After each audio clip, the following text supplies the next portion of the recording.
Caracas, Venezuela. May 21, 1992. Air traffic controller Juan de la Corte was having a normal day until a strange blip appeared on his radar. At first, he thought it was just a glitch, but the dot kept moving, entering Venezuelan airspace. When it got close enough for a visual, he couldn't believe his eyes. It was an old DC-4 propeller plane, a complete relic from another time. Juan's voice crackled over the radio, demanding identification. The reply he received would send a chill down anyone's spine. A calm but confused pilot said, "This is Pan Am Flight 914, heading from New York to Miami." The flight was supposed to take 3 hours. It had taken 37 years.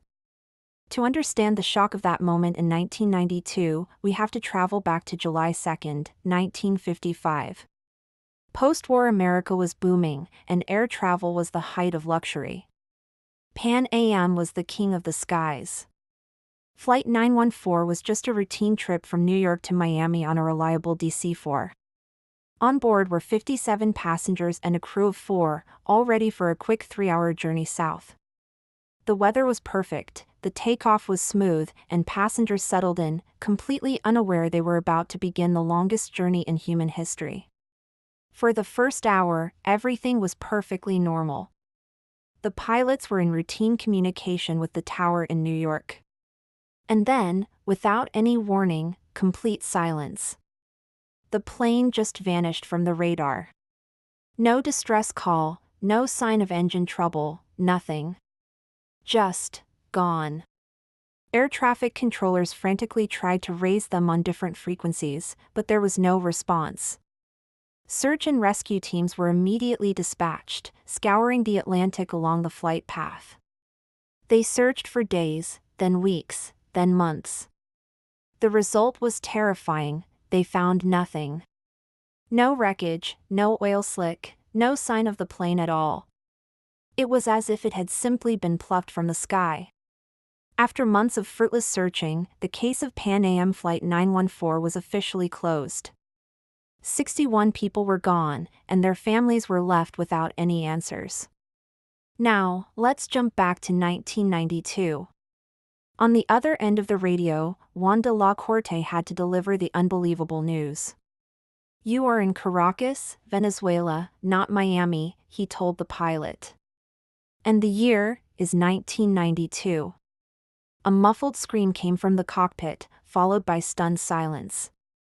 The pilot, Captain Robert, stammered, unable to believe it.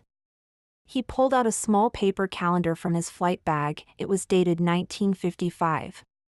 Looking out their windows, the passengers saw a world that looked nothing like the one they'd left. The cars, the clothes, the buildings, it was all alien to them. Their screams of confusion and fear filled the cabin. Juan tried to calm the situation, clearing a runway for them to land. But as the ground crew approached the plane, the pilot suddenly panicked. "No! Stay back! We're finally heading out. Can you believe it? Time to hit the road!" he shouted over the radio. He fired up the engines, and with a roar, the ancient DC-4 took off, disappearing back into the clouds, leaving everyone on the ground in stunned silence.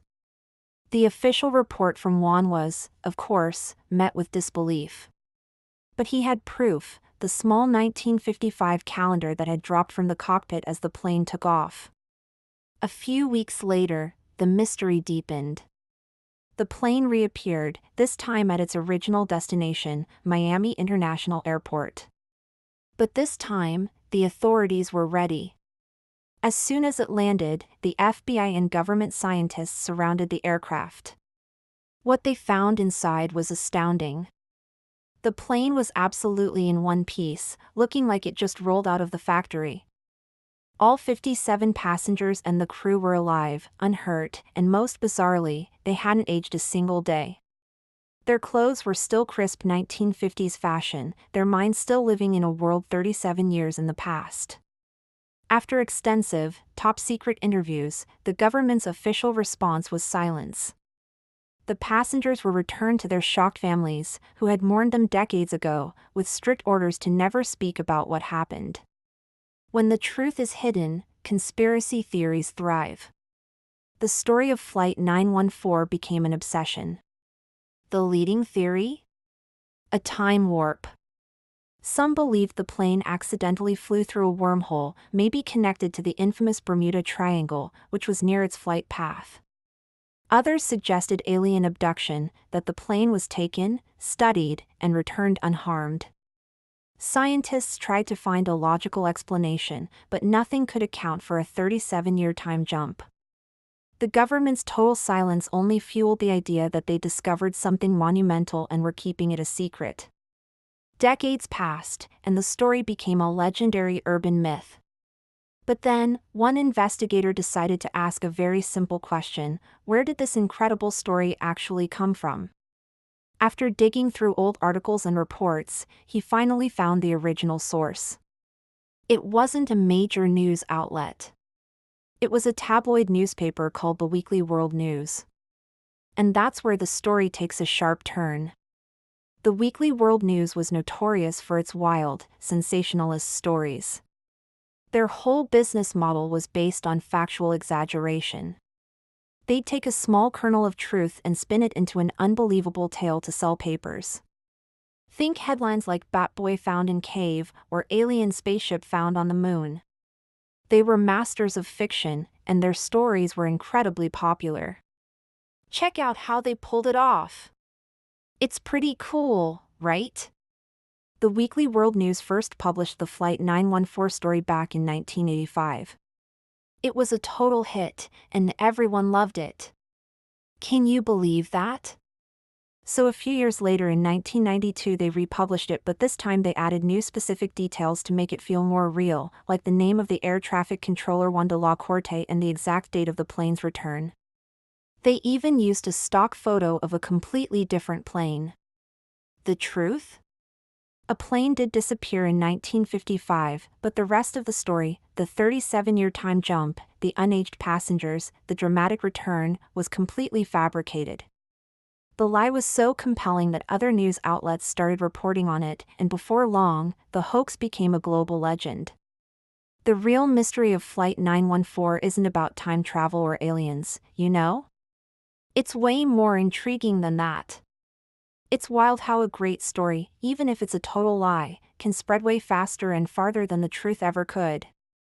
It's a powerful reminder that we should always question where our stories come from, especially the most spectacular ones. Really appreciate you tuning in. It means a lot to me, seriously. If you enjoyed this journey into one of history's greatest hoaxes, be sure to hit that like button and subscribe for more deep dives into fascinating mysteries. See you next time.